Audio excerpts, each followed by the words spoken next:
Les amis, je vais vous raconter une histoire vraie, toute récente, toute fraîche. La presse belge n'en parle pas. C'est une honte totale. Ils sont tous en train de se foutre de notre gueule, les amis. C'est, c'est lamentable. Alors, je vous explique tout. Faut savoir qu'en Belgique, le budget défense est passé de 1% du PIB à 5%. Donc, on a multiplié par 5 ce budget. Or, c'est le budget défense. Est-ce que c'est une priorité aujourd'hui? Je ne pense pas. Il y a beaucoup de problèmes en Belgique. L'État est en faillite. Il y a une crise budgétaire, l'austérité, la pauvreté, l'état des routes, système scolaire, système médical, la limitation des allocations de chômage. Enfin bref, tous ces éléments font que le pays, honnêtement, appelons un chat, est en ruine. Ok? C'est une ruine à ciel ouvert, la Belgique. Et là, on nous dit, ah, il faut augmenter le budget de défense, il faut mettre plus de pognon dans la défense. Qui va nous attaquer? Je ne sais pas. Enfin, soit. Ce n'est pas grave, ce sont les règles de l'OTAN et la Belgique est subordonnée à l'OTAN. Alors aujourd'hui, les amis, j'apprends par la presse française, je vous le dis, ils sont en train de se foutre de notre gueule bien profond. Pourquoi?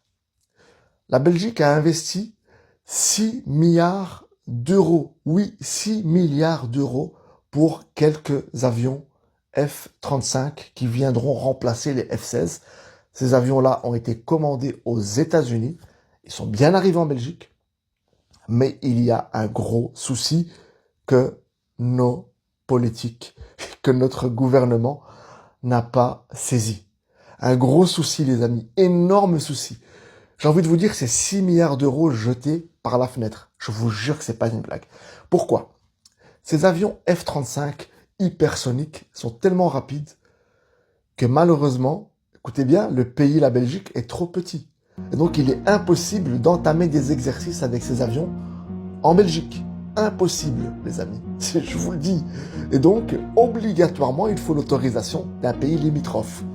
Le Luxembourg, c'est mort, c'est trop petit, c'est le même problème que la Belgique. Les Pays-Bas, également, c'est mort. Il nous reste qui? La France et l'Allemagne. Sauf que ce sont des avions hypersoniques, donc qui sont au niveau des nuisances maximum, et surtout aussi que au niveau du coût pour pouvoir les déplacer de la Belgique vers l'Allemagne et de la Belgique vers la de la Belgique vers l'Allemagne ou de la Belgique vers la France et de les rapatrier à chaque fois, ça coûte beaucoup de pognon pour l'entreposage, le déplacement, etc. Donc les amis, c'est vraiment grave ce qui se passe. C'est qu'on accorde un budget faramineux pour quelque chose qu'on n'a pas besoin directement et qu'au final est inutilisable, les amis. C'est caduque. C'est incroyable. Non, mais c'est dingue, les amis. C'est notre pognon. Ils sont en train de jouer avec notre pognon. Or, qu'on en a besoin.